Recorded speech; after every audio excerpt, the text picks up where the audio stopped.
Dyslexia is a very common term that I often hear parents use. Dyslexia actually means a reading disorder or reading disability. Glue tight. Then something bumped against her. A shark, she thought. Oh no. Dyslexia is a neurologically based disability. It affects the ability of the child to, or the person to acquire written language. It's very hereditary, and it's generally, if there's a father who is dyslexic or a mother, one of their children is going to be dyslexic. Sometimes even it won't affect the mother and father, but when you talk to them, you find out, well, there's an aunt or there's an uncle or there's somebody in their family who has had a similar problem with acquiring written language. When I took my ACT for the first time, I think I scored a 13 on it, but then somehow through the resource in high school, I got to take the ACT again, and I scored a 19 on it. And that time it was read to me, and it was also non-timed. I still remember to this day sitting with my high school advisor as you're getting ready to start looking at colleges, and he said, you should stop thinking about college, start looking into trade schools, and you know, that's probably the path that you're going to end up in life. And I walked out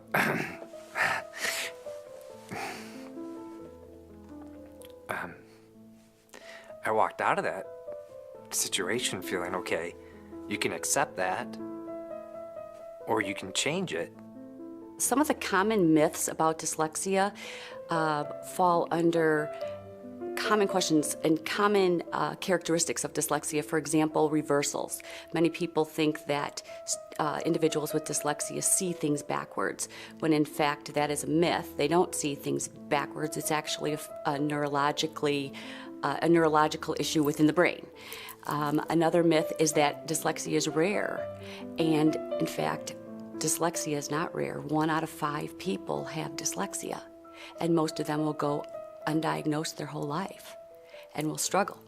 If I could do anything for the children and individuals with dyslexia, it is to root out this insidious myth that children who can't learn to read are dumb or are stupid or not working to potential.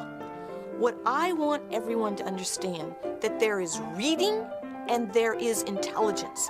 And the reading circuit is about putting together all these parts with a child's intelligence. The intelligence of a child is not shown by whether they can learn to read or not. And it is an assumption that is shared by so many people and makes children who can't learn to read feel stupid. Some of the comments and stories that we get from parents, you're not sure if you want to laugh or you want to cry about them, because they don't make any sense. We'll have a parent say, you know, my child's in 3rd grade and he's not reading, but the teacher's telling me that he's not trying hard enough, or he's just a little slow, or he'll grow into it. You know, I had one parent tell me, who was from a very affluent school district, when her child was in 1st grade, that the teacher said to them, or it might have been an administrator, that not everybody's child can be smart, and somebody has to stock the shelves at Walmart. How do you tell that to a 1st grader? How do you sell them that short, that early? The problem many of us are trying to work on in this field, we're not allowed to name when we're working with kids in schools dyslexia. But what I think is important about labeling is the context matters. Labeling is not always bad, neither is it always good. And it can be disabling if what you're saying to a child is that dyslexia is a litany of deficiency, a list of things you ain't good at. It doesn't have to be that way, but we have a duty, we who are adults have a duty to change perceptions so that people understand the talents that go along with dyslexia and those who have it in the way their brains operate. It's a package of strengths and some areas of challenge. More to the school system, however, is Labeling is sometimes relieving to a child, and that's true whether it's a mental health issue or a learning issue or a health issue that's beyond a mental health issue. People need to get a handhold on something in order to know it's not about them, that whatever they're contending with that might be a challenge is not a character flaw. I know that people don't like to refer to the word dyslexia. Administrators, teachers, even parents perhaps don't want to acknowledge that that's it, or say the word, or address it. But all I can say from a parent's perspective is we saw our son hit a wall. Emotionally, we were frightened for him because he was shutting down on every level, felt so frustrated, felt so unworthy, really, and incapable. And that word dyslexia changed everything for him.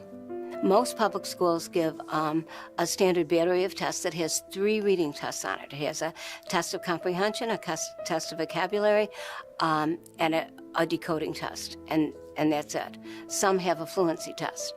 And so they take those, they average them together, and then they tell you, well, what the average is and where your child lies on that, on a standard scale. But you need to know more about a child's reading than that. You need to have a good decoding survey. You have to know where is the breakdown in the reading. You know, where is it happening? Is it happening at the decoding level? Is it happening at the comprehension level? Is it happening at the word level with vocabulary? And you don't get that from a regular public school evaluation. A dyslexic person primarily needs 2 things. They need Orton-Gillingham tutoring, and they need accommodations.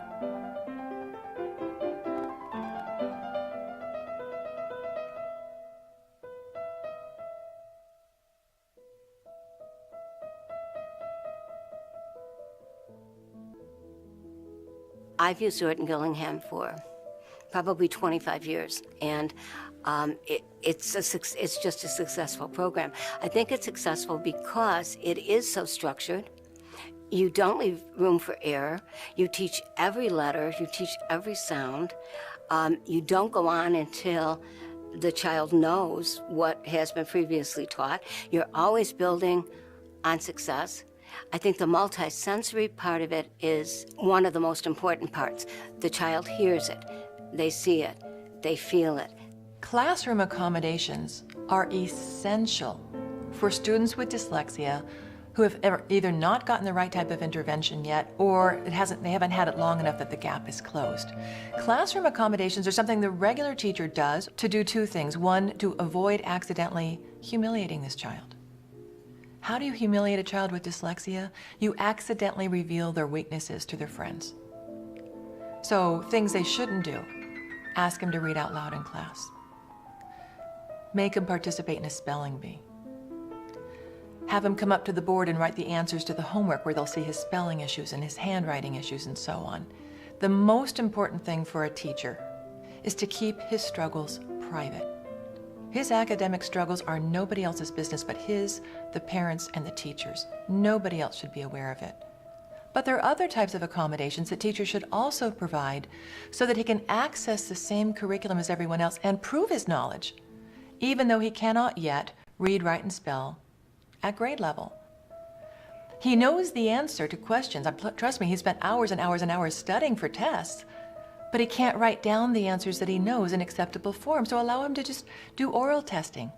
If he does have to write answers or essays, grade it on content and ignore the spelling. We need to be very mindful of not making enemies of those we need to be part of. I think we need to come up with something called teacher strong. And if you're going to be teacher strong, you are going to have to endure that you are operating in a very big system that does not always provide you the rewards you deserve.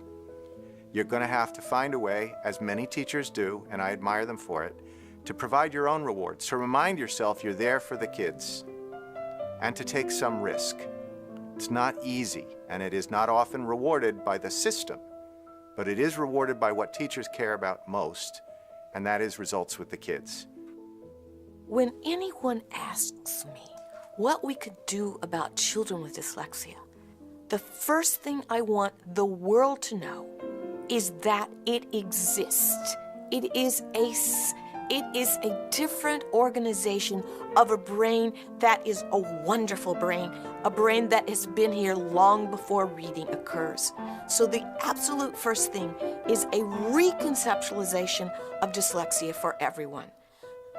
The second is that that understanding is made available to the child, to the parent, to the peers, and to the teachers, and to the school systems, not just in this country, but around the world.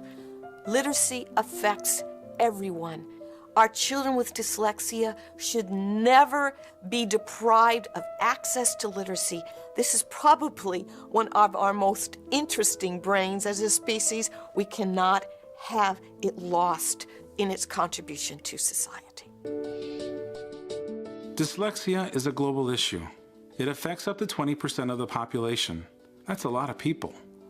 Every classroom has at least one student who struggles to some degree with reading, writing, and spelling. Parents are frustrated because they don't understand why, and teachers want to help these students but don't know how. One word, dyslexia, can change all that. But it requires knowledge, understanding, and support to move forward.